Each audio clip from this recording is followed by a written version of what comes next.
early on, the Obama administration has tackled many hot-button political issues, and another is on the horizon: illegal immigration. There are an estimated 12 million people living in the United States illegally, and passions are high on both sides of the issue. During his election campaign, Mr. Obama promised to tackle immigration reform during his first year in office. Many are holding him to that commitment. At this vigil in Washington, it's through prayer. God says we are not alone. Religious leaders from around the country came together to pray for the success of a highly anticipated immigration summit with the president, tentatively scheduled for next week. The meeting has been delayed twice by the White House.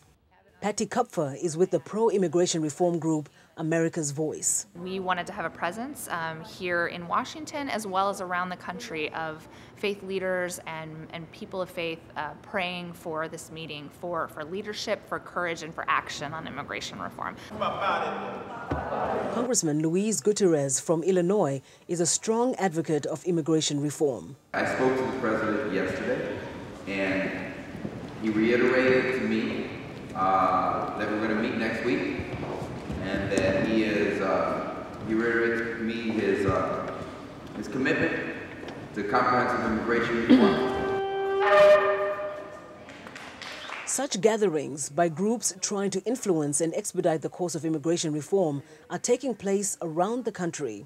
We're here joining with allies from around the country who are likewise concerned and distraught over there not being any serious discussion at a national level for immigration reform, only deportations and raids. Kupfer says many stand to gain from changes to immigration laws. I think that's a real misperception in the public that immigration and immigration reform is a Hispanic or a Latino issue. And my experience working in this movement is that it's much bigger than that. Alongside people from Asia, Europe, and other places, Africans too fall into this group. Abdulaziz Kamus of the Washington-based Africa Resource Center is an active advocate for the African immigrant community. There are a significant number of African immigrants who are out of status, and we want to make sure that they come out of the shadows and get their papers and bring their family ones and be able to travel. I have seen some of the Africans that I know I'm working with been in this country for 12, 15 years and who never able to travel back home. But Kamus says Africans tend to shy away from events like this one because they're either working multiple jobs and don't have time, or they fear being visible and vulnerable to deportation.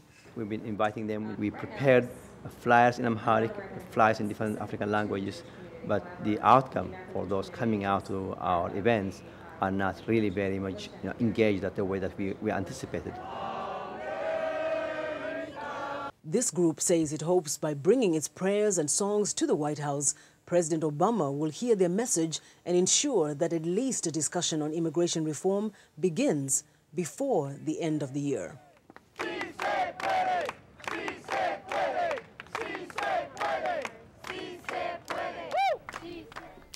Thanks, Ndimyake, for that good report.